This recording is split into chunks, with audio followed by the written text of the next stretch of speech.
এই হ্যালো, আমি না তোমাকে অনেক ভালোবাসি। ঠিক আছে? তুমি না আমার কাছে চলে আসো। তুমি যদি আমার কাছে এখন না আসো, আমি কিন্তু তোমার বাড়ির ভেতরে ঢুকবো। আমি কিন্তু তোমার বাড়ির ভেতরে ঢুকবো তুমি যদি এখন আমার সাথে দেখা না করো। তুমি কি আসবা আমার সাথে? তোমাকে কিন্তু এখন আমার সামনে আসতে হবে।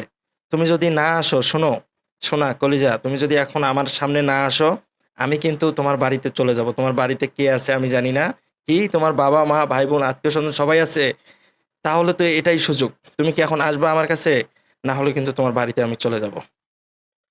দর্শক, এভাবেই কিন্তু মেয়েটাকে ব্ল্যাকমেল করা হয়েছিল।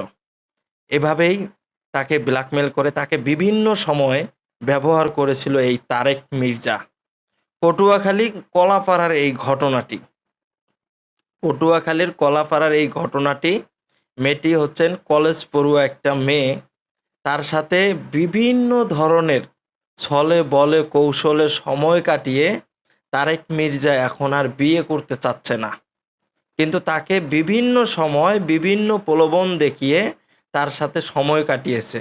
তাকে নিয়ে বিভিন্ন জায়গায় ঘুরতে গেছে ভাই, মানে বিভিন্ন জায়গায়। কিন্তু আমার একটা জিনিসই বুঝে আসে না, এই যে কলেজ পড়ুয়া এই মেয়েটা, এই মেয়েটার তো বুদ্ধি জ্ঞান বলতে সবই ছিল, কিন্তু তা এত কিছু থাকা সত্ত্বেও সে তার ভালোবাসার মানুষটিকে সব কিছু দিয়ে দিছে। বুঝতে পারছেন তো? সে তার ভালোবাসার মানুষটিকে সব কিছু দিয়ে দিছে। এখন যদি তার ভালোবাসার মানুষটা তাকে বিয়ে না করে, সে আত্মহত্যা করবে।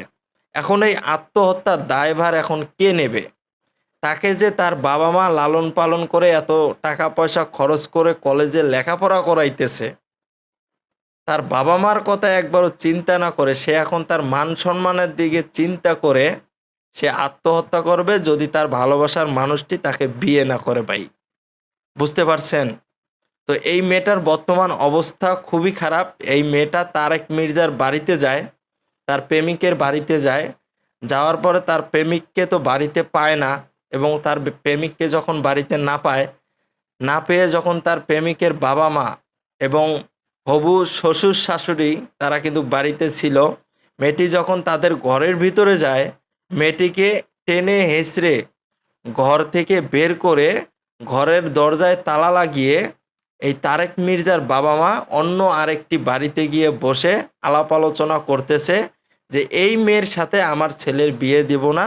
যদি এখানে লাখ লাখ টাকা খরচ করতে হয় আমরা খরচ করব, তবুও এই মেয়ের সাথে আমাদের সন্তানের বিয়ে দেব না ভাই। এই কলেজ পড়ুয়া মেয়েটা কার সাথে এতদিন প্রেমের সম্পর্ক করলো, এবং ছেলেটা তাকে ব্ল্যাকমেল করতো বিভিন্ন সময়। বিভিন্ন সময় বিভিন্ন জায়গায় মেয়েটাকে ডেকে নিয়ে যাইতো আর সময় কাটাইতো, ফুর্তি করত।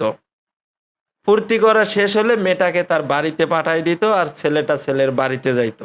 তার যখন মন চাইতো সে তখন তার ভালোবাসার মানুষের সাথে দেখা করত, এবং তার যখন মন চাইতো না সে তখন তার ভালোবাসার মানুষের সাথে কথাও বলতো না। যখন বিয়ে করার সময় হলো তখন সে পালিয়ে গেল। এখন অনেকেই বলতেছে এই মেয়েটা কি পাগল?